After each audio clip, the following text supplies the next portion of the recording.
Mayong adlaw guys, ipakita na mo sa inyo ha ang isa sa mga proseso sa mga abaka. Makita ninyo na guys kanang nagtuyok nga lingin mo na yung gitawag og bulante. Bugat kayo na dili na kaya dayungan og duha lang ka tao. Amo nang gisubida dinhi sa among balay kanang bulante guys.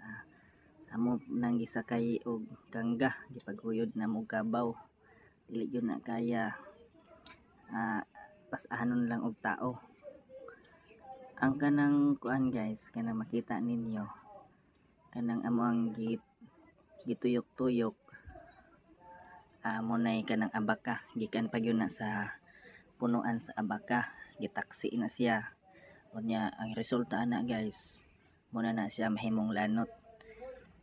Ang kanang abaka guys, hasta na kalig-on, dili na siya dali mabugto.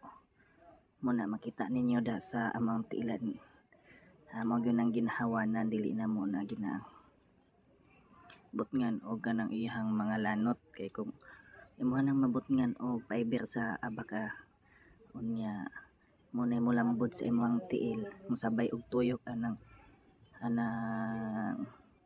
tabang, posible gyud guys mabugtuan jud ka dinha og kumagko, putol imong kumagko da. Pay swerte daha guys, putol imong bukton dina. Lig-on kayo ng kuan guys, kanang bulante. Lig-on po kayo na ang kanang abaka, di na basta-basta mabugto mo na nga inabot nga na mo nagsundang din ha, just in case na yung mga panghitabo nga dili na to matag-an. Amo dayong maputol gamit anang sundang na sundang das kilid guys, dili lang makita sa video. Kanang puti guys, makita ninyo din ha, amo nang gina-available na mo na guys, na primera daha, na segunda, tercera.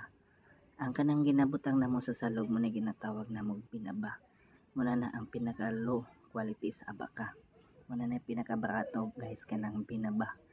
Ang kanang mga puti guys, ang kanang pinaka-puti yun, katong pinaka-ubod yun sa abaka, muna yung primera, sunod ato niya segunda na tercera hangtod nga binaba. Mo gyud na among trabaho dinhi guys. Kanang abaka daghan kayo nagamit, pwede na himog PC, sanina, basi pati gani ato ang kwarta guys. Katong kwarta nato sa una nato 20% abaka fiber. So muna isa sa mga gamit sa mga abaka. Unya ang presyo sa abaka guys medyo taas-taas na pod. Medyo taas-taas.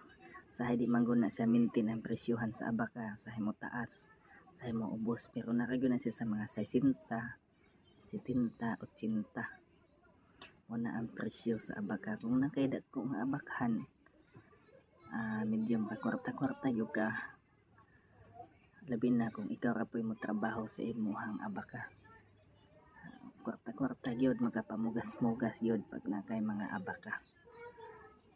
Kaning trabaho sa abaka guys, di po ni sa sayon, grabe pong proseso ni Manny. Pagpanumbada ninyo, pamunton, tapukon pa niyo, taksi pa ninyo, humanyog taksi guys, hindi pa nang hakuton, muna dalon nyo din ha sa makina, sa hagutan, dalon nyo din ha, muna siya Salamat guys sa inyong pagtanaw. God bless you.